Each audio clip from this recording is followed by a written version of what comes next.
All right, and the microphone's working, so that's good. But 6, starting with the basics. So first things first, we've got a parabola right here. Let's see if I get a marker that works. And to graph this thing, you're going to need to find the vertex. This thing's open and upward because there's a positive a value here. That a value is, of course, 1. So if it's opening upward, the point we're looking for is the lowest point, which is going to be our vertex. The y value deals with up and down, so we're trying to make y as small as possible. And it's hard to figure out what number to plug in for x to make y really small. But if we complete the square, we get this form called vertex form, which, as you might imagine, helps us find this vertex. So let's complete the square. Looks like y is going to equal x plus 3 quantity squared. And the reason for that is because when we expand this, we're going to get x times x, which is x squared. We're going to get x times 3 and another 3 times x. Together, make 6 x's. That's why I chose 3. Again, half is really the number I need here. Half of 6. But I'm also going to get a plus 9, right? 3 times 3 is going to get me a 9, and there ain't a 9 here. So the completing the square thing is to figure out what magic number you need to add to match these up. What's going on? I'll really get our test. Yeah, what numbers do you want? 6, please. 6? Come on. I'll take 6. You guys need 5 as well? No. All right, go get them. Thank you. Don't do them together. Yeah, don't do them together. You're worse together. I have the data to back it up. All right, so adding 9 is the completing the square process because that's what's going to make all of this into that, right? That's what this is. So we don't need to add 9 over here, but we do need to balance it out. If I add 9 to one side, I got to add 9 to the other. Otherwise, I've got a different problem. You're not allowed to change the problem. I've still got a minus 5 left over. And from there, if I just subtract that 9, I get y equals the quantity of x plus 3 squared minus 14. And from here, it's easy to tell how small we can make y. No matter what I plug into here, the lowest I can get is 0 because it can never go negative. So if I make this as small as possible by making this 0, 0 minus 14 is as low as I can go. So the lowest point for y will be negative 14. And how do I get that? By plugging in negative 3 for x, because negative 3 plus 3 is 0. 0 squared is 0. 0 minus 14. Y will equal negative 14. Hi. Sure. Yeah, if you want to just watch the show and I can pass this around, that's totally fine. I would recommend that. So that's our vertex. That's our lowest point. We know it's going to open upward from there. So let's find that on here. Negative 3, negative 14. I know this is 16 deep, so this should be negative 3, negative 14.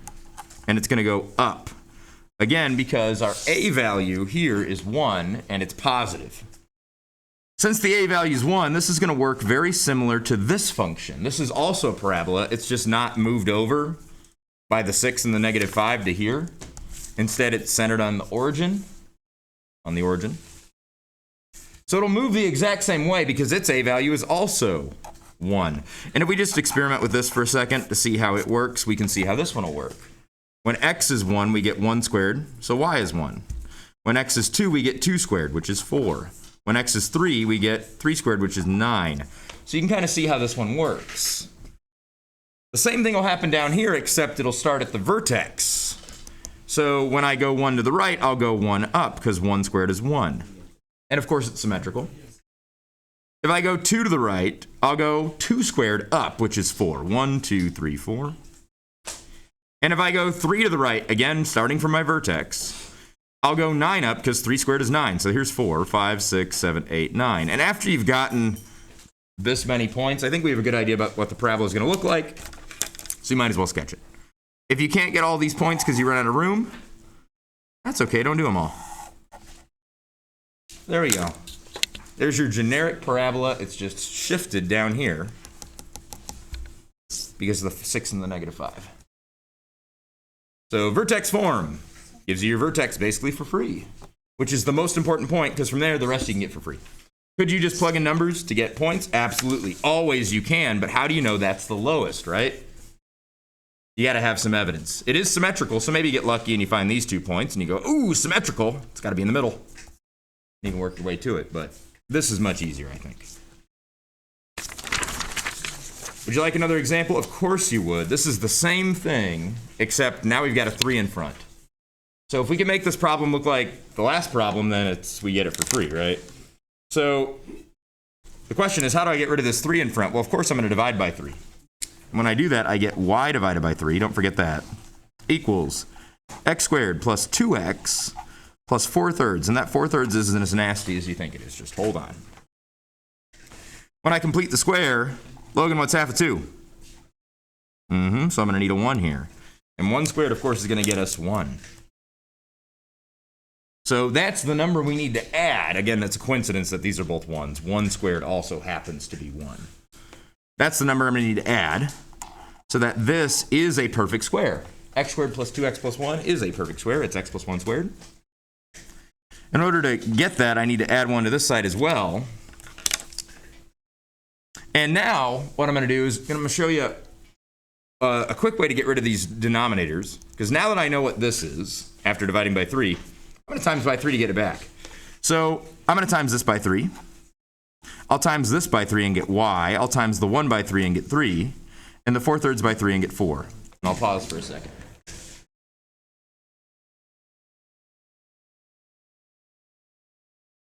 Oh, wait, let's double check on that. 10, 11, 12, 13, 14, 17. What am I missing right? Oh, I'm missing.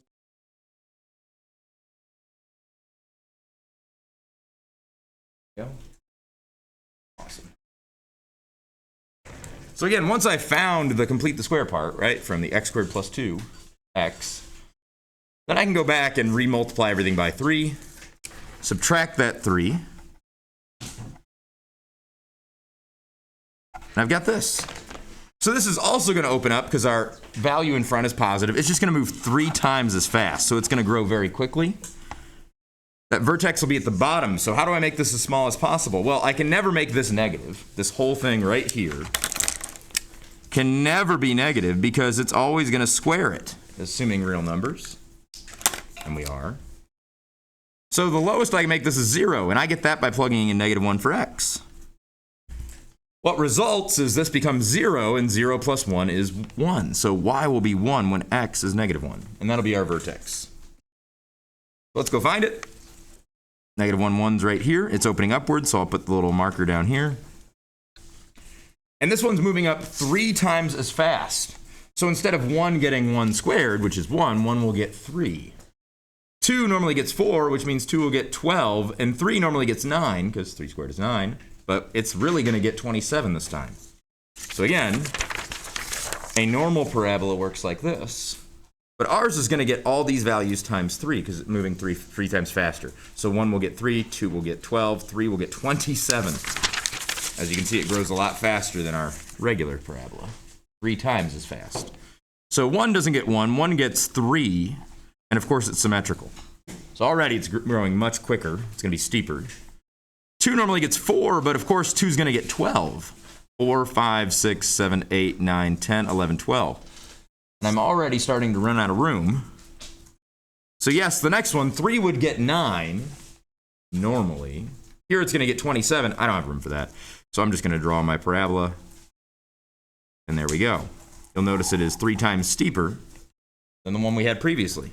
And of course, its vertex is at -1, 1. It says, what is the axis of symmetry? Well, it's a vertical axis of symmetry. If you wanted to answer this question, technically, the line of symmetry is this, and that line is the line x equals -1. It's where all the x's are -1, -1, 0, -1, 1, -1, 2, -1, 3, -1, 4, etc., etc. The line where all x's are -1. That's the axis of symmetry. I often forget about that question being on there, and you might too. I'm pretty lenient about it. Taking a look at the next basic question. It is the second to last basic question on this quiz. It says, graph these equations. Good news. They've already got them in vertex form. The square is already completed, meaning that we can get the vertex very easily. This one, again, is a y equation, so it's going to move up and down. Looks like this one's moving down. It's a negative value, and it's going to move twice as fast. Our vertex is going to look like this. 1 for x minimizes this. because 1 minus 1 is 0. And when that's all 0, 0 minus 6 is y, so negative 6 is y. I'll go and graph that now. It's going to move down and 2 times as fast from this point. So I've got 1, negative 6. Let's zoom out just a second. 1 for x, negative 6 for y. 1, 2, 3, 4, 5, 6 is here. And of course it's moving down, so I'm going to put this above it. 1, negative 6. And it's going down twice as fast. So instead of 1 getting 1, 1 will get 2, and of course it'll be symmetrical. 2 normally gets 4, but it's going to get 8. 1, 2, 3, 4, 5, 6, 7, 8. And yes, 3 would normally get 9, which means twice as fast gets 18, but I'm already out of room. So here's our first parabola. Again, 1 gets 2, 2 gets 8, because it's moving twice as fast as normal. For our next parabola, this is the kicker, right? Notice it's not y equals, it's x equals. So we're going to minimize or maximize x, and x moves right to left. So this is going to move right to left. And because it's positive, it's going to move to the right, because right is the positive direction. Just like up would be the positive direction for y, and down would be the negative direction. The positive direction for x is to the right. So it's going to move to the right twice as fast. Now be careful about this vertex. What makes this as small as possible is 1, but we're not plugging it in for x, we're plugging it in for y. So 1's going to go in for y to minimize this. So that's 0, and 0 minus 6 is what we get for x, so negative 6 for x. So be careful about the order you plug those in. Negative 6, 1 is this guy's vertex. That's 1, 2, 3, 4, 5, 6, comma 1. And it's moving to the right, so I'll put that over here.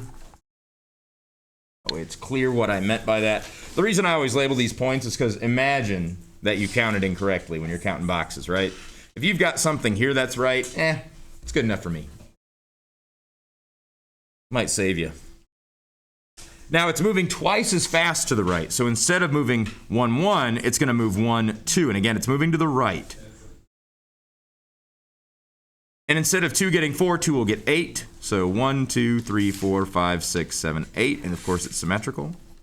And instead of 3 getting 9, it'll get 18. So there's 8, 9, 10, 11, 12, 13, 14, 15, 16, 17, 18. And of course it is symmetrical.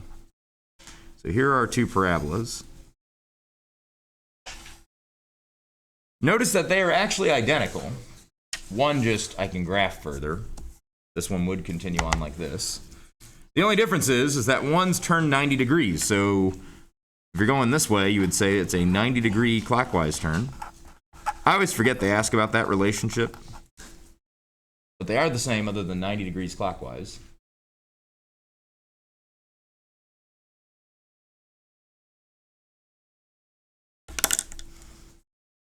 A little something from shapes class. And that makes sense because x and y are basically just trading locations here, and that's kind of what happens when you do a 90-degree rotation. The last of the basic questions, and again, we're recording this live, so if you're scrambling to write this stuff down, you can go review it at home. Is this, which is not a parabola. Oh, we're getting the lag. There we go. X squared and y squared. So this is going to be a circle.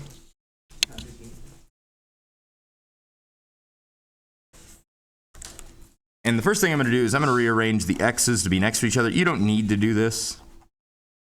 And I'll put the y's next to each other as well. The reason I do this is because from here, if I were to cover up the y's, you might notice that you could complete the square here.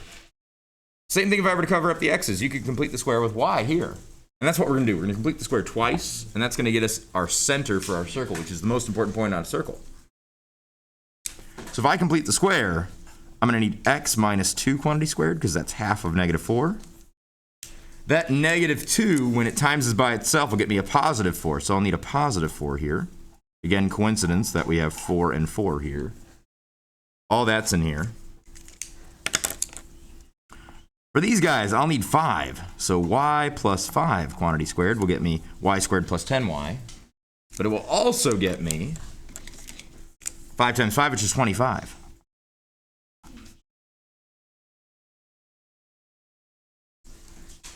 So that's all in here. Of course, in order to get that plus 4 and plus 25, I'm going to need to add that to this side.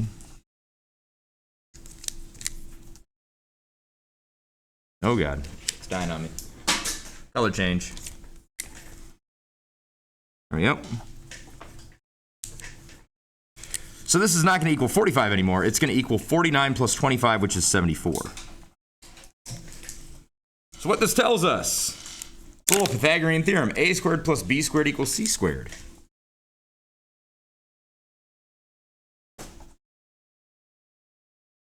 And c represents the distance between any point on our circle. That's what x and y represents, any point on our circle. And our center. And we know this is the center because if we plug in 2 and negative 5, we get 0 for all of this. And the distance between the center and itself would be 0.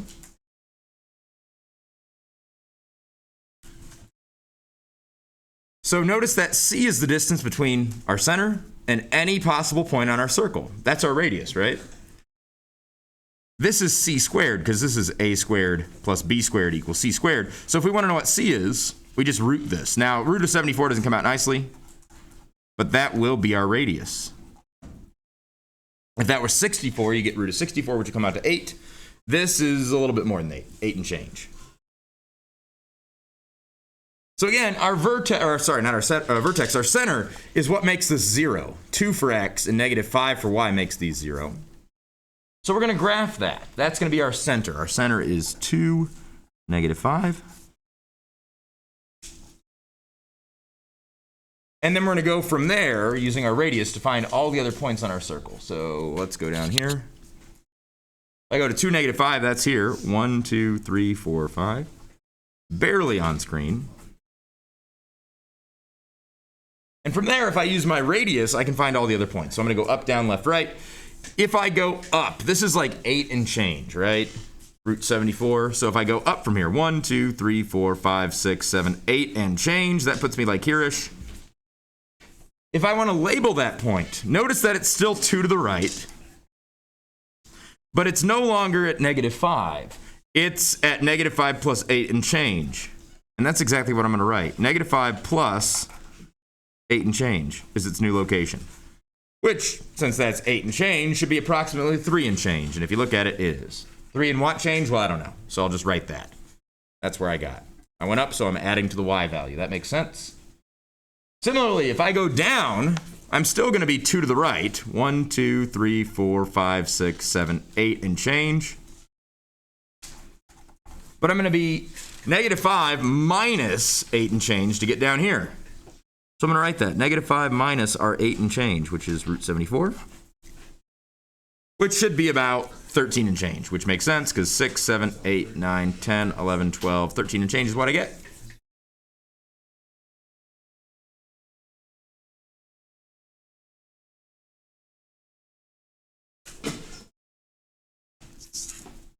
Over here, if I go to the right, 1, 2, 3, 4, 5, 6, 7, 8 and change, I'm going to be here. And that's 2 plus our 8 and change, and negative 5. Over here is 2 minus 1, 2, 3, 4, 5, 6, 7, 8 and change. I think I goofed that up. 1, 2, 3, 4, 5, 6, 7, 8 and change. We've got 2 minus our 8 and change, comma negative 5. And there's our circle. Beautiful, gorgeous, amazing. Again, completing the square twice, using that to get your center, knowing that this is your radius rooted. Intermediate questions.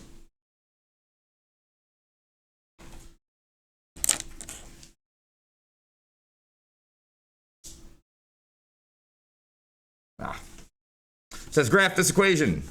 Notice that it is a parabola, and it's going to be dealing with x, so it's going to be either going left or right. It's going to go right in this case because this is positive.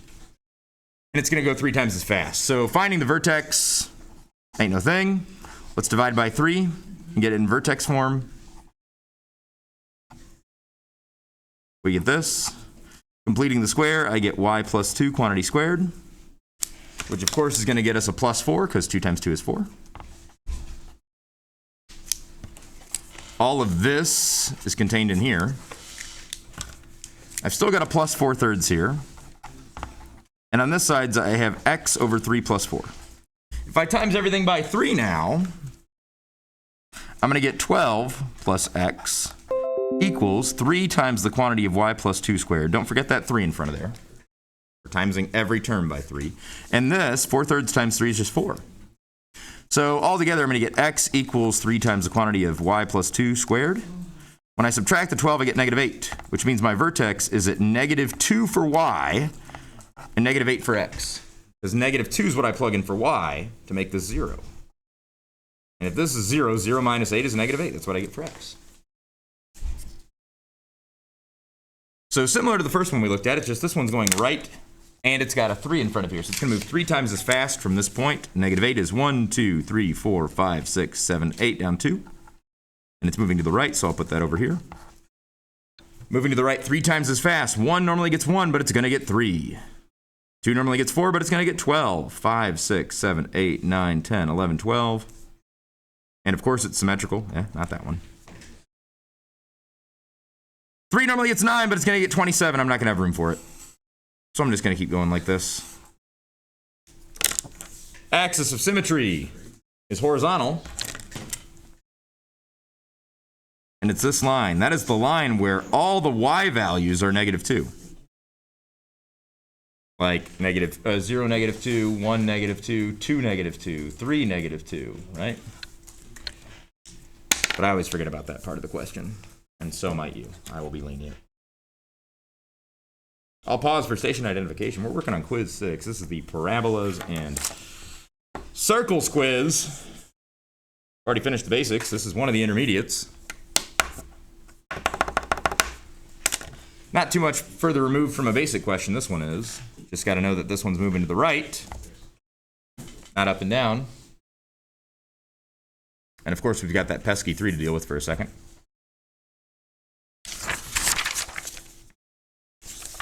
Over here. These aren't so bad if you really know what you're doing. It says find an equation whose graph has a vertex at -2, 3. Well, it has a vertical axis of symmetry, meaning it's moving up or down. So that's going to be a y equals. I know my vertex needs to be when x is -2. So when this is -2, I'm going to get the smallest possible value, which will be 0, of course. So I need a +2 there. Again, if I need a -2 for x, there has to be a +2 there to make it 0. And then I'm supposed to get 3 for y when I plug in -2 for x. So if I plug in -2, I get nothing. So right now, y is nothing. So how am I going to get a 3? Well, this. So there's our setup. Looks great. Awesome. One problem. It also has to go through the point 1, 4. And you'll notice if I plug in 1 for x, I don't get 4 for y. I get 1 plus 2, which is 3. 3 squared is 9. 9 plus 3, well, that ain't 4, right? But notice if I do plug in 1, I get 3 here. And 3 squared is 9. What number plus 3 is supposed to get me 4? What number plus 3 should get me 4? 1, right? So I'm getting a 9. What times 9 gets me 1? 9 times 9 is 81, but I know what you mean. You mean 1/9. Because if this is 9, a 9th of 9 is 1. 1 plus 3. Ta-da! I get 4. So now this has the vertex that we wanted, which is why we couldn't touch these, right? And it also has the right steepness to it. In fact, it's very not steep. That's what this means, right? To make sure it goes through 1, 4. This one, same idea, except it's going horizontal, which means we're going to have an x equal. Our vertex is when x is -2. X is -2. And y is 3. We get the smallest possible value. So if y is 3, again, being careful, y is 3 here. I must need a -3 here. So when I plug in 3, I get 0. I'm supposed to get -2. There we go. But it's supposed to go through 1, 4. And right now, if I plug in 1, I don't get 4. What I instead get when I plug in 1 is negative 2 squared, which is 4. 4 minus 2 is 2, not 4. So if this is 4, the question is, what minus 2 gets me 4? 6, right? So right now when I plug in 1, I get 4. And I really wish this were a 6. Oh wait, nope, I'm goofing it up. I knew that felt weird. 4 is what's going in for y. I was plugging in 1. It'll happen to you too. 4 is y. 4 minus 3 is 1. 1 squared is 1. That's a 1. We really wish it was a 6, so we'd get 6 minus 2 is 4. Wrong. 3 minus 2 is 1. There we go. X needs to be 1. I'll write a little note here. 3 minus 2 is 1. So I wish this were a 3. Right now we're getting a 1. 3 times 1 gets you 3. Swear to God, I did it twice yesterday, correct? First try. So we're going to need a 3 there. So when we plug in 4 for y, we get 1 squared. 1 squared times 3 is 3. 3 minus 2 is 1. The kicker is part C. Is there an equation besides those that you found that does all that stuff? And the answer is yes. And here's how I would explain that. Our vertex is at negative 2, 3. We've already found 2 equations that go through 1, 4. We found the first equation that's really wide and going up. That's the 1/9 one that we did earlier. And we found another one that goes to the right, and it's times 3. Look how quickly it grows, right? There is another, as Yoda once said. There's actually infinitely many. If you go sideways, like this, you could also produce another one that goes through this. It's symmetrical. In fact, there's infinitely many diagonal ones. What would their equations look like? Well, we don't know. We locked ourselves into perfectly vertical or perfectly horizontal. To get an angle, well, that's a little bit more doing. Hint, hint, imaginary numbers. So yes, there are infinite other equations that also go through there, but there's only 2 that go up or left and right.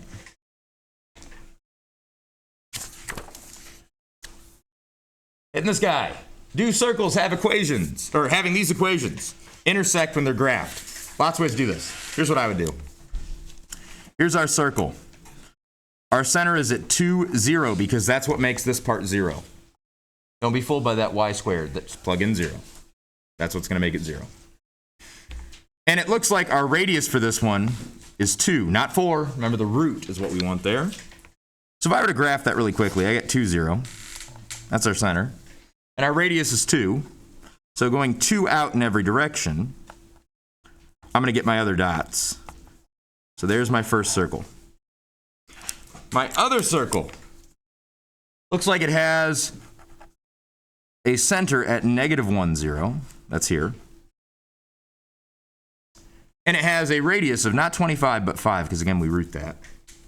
So going 5 in every direction, 1, 2, 3, 4, 5, you'll notice that they intersect here. I also will go 5 up, 5 over, and 5 down, but more importantly, this point right here is where they perfectly intersect. If I turn it this way, it makes it a little more obvious. It's like I have a can inside of a can here. The can is resting at the bottom of this can, and that's where they intersect. This point right here. And that point, according to my graph, is going to be 4, 0. There are other ways to solve this problem, but the first thing I would do whenever dealing with something like this is get myself a picture. Because if you draw yourself a picture, you might be able to find the answer really quickly. So again, just getting that center, graphing these circles. Clearly they're going to intersect at 4, 0. Consider this equation. Oh, look at this. Looks like a circle to me. We don't know what the center is yet. We got to do some work for that. K is just some constant. Okay, for what value of K is the equation a non-degenerate circle? So imagine, if you will, a circle of radius 0. Well, if it has no radius, it'll just be a point. Imagine a circle with a radius that's negative. I don't know what that would look like, but it wouldn't be a circle. We call those degenerate circles. If we want a non-degenerate circle, that means that we need a radius that's bigger than 0, right? So let's find out what this guy's radius is. If we complete the square, we're going to get x minus 2 quantity squared. Of course, that's going to get us a plus 4 that we need to add to this part. So we'll have to add 4 to k. Over here, we're going to get y plus 3 quantity squared, because that's half 6, which means we're going to have to add 9 to both of these. When we do that, we're going to get k plus 4 plus 9, which is k plus 13. So notice our radius is the root of k plus 13. It's whatever this is, right? And we need this to be bigger than 0. So if k were 1, that would be bigger than 0. We get 14. If k were negative 1, we get 12. That's still bigger than 0. In fact, the lowest k can go is negative 12.9999999. In other words, we need k to be any value bigger than negative 13. If we're negative 13, we get 0. If we're negative 14, we get negative 1. That's not okay. We'll get a negative radius. So k has to be bigger than negative 13. Otherwise, we'll end up with 0 or a negative number here, which implies a degenerate circle. And we want a non-degenerate circle, one that has a radius. So again, if this is feeling weird to you, that's okay. That's normal. It's the first time you're thinking about this type of stuff. If you really understand your stuff, this might feel like the natural next step. But if you don't, that's where the basic questions are there to get you started. These actually might be easier if you really understand what you're doing than some of the basics. A diameter of a circle, you understand that. It's a segment that goes across the middle. We don't need to read this. We already know what the diameter is. It's telling you that the segment with the endpoints negative 5, 0 and 25, 0 are the diameter of a circle. So this is our diameter. Cool. Radius is half the diameter. Looks like the length here is 30, yeah? So our radius must be 15. Okay, cool. If the point x comma 15 is on the circle, then what is x? Well, if the radius is 15, 5, 10 more, our center must be at 10, 0. And if we go 15 above 10, 0, we're going to get some more points. And below, we'll get 10, 15. We'll get 10, negative 15. And here's our circle. So they're asking what comma 15 is on our circle. Well, it looks like 10 comma 15 is on our circle, so x is 10.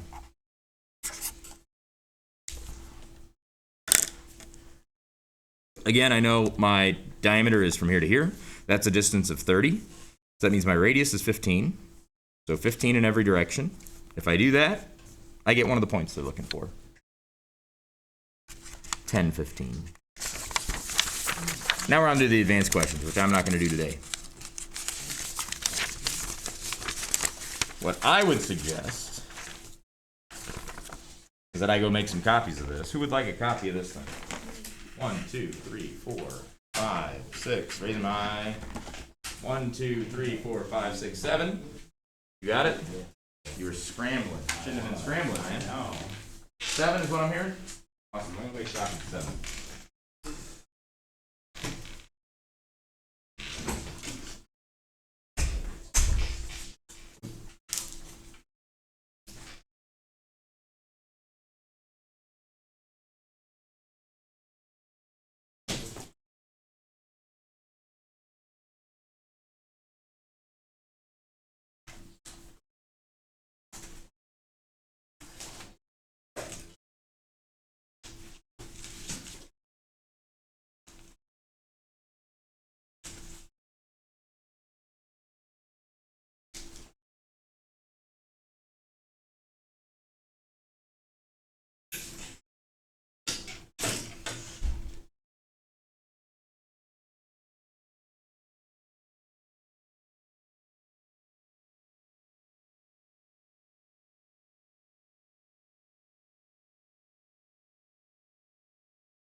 Let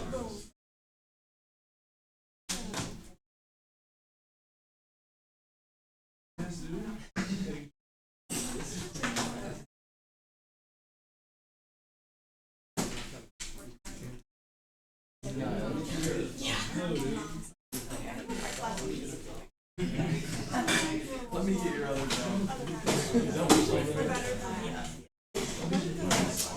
Cameron's a fruit machine. Oh my god. You gotta color it in now. Color it in.